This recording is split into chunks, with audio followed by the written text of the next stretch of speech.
Imagine that you are a sales vice president and you manage two teams.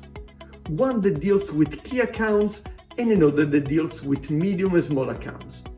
Top management is prepared to give you a very nice bonus, provided that you are able to increase the average sales for both teams.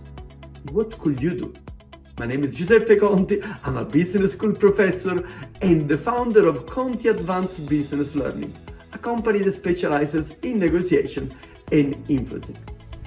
A possible solution to the challenge that we described is to move the smallest of the key accounts into the category of medium and small accounts.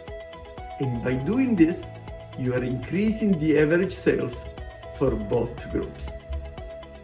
This example is just there to make you aware that you should be alert when somebody uses average or statistics to try to negotiate with you or try to influence you to do something.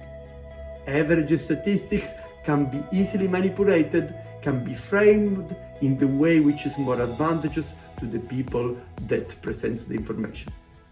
This is particularly the case when we are talking about small units, like a small company.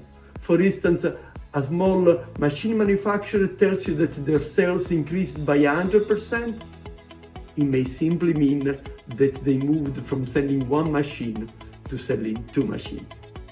So, in negotiation, be skeptical about statistics and be ready to challenge price list or standard discount schemes, because those kind of things were made for the average customer, but you're not the average customer and you may well justify to get something different. So averages are always negotiable. For more insight on negotiation and influencing, check our website www.cabl.ch. Thank you.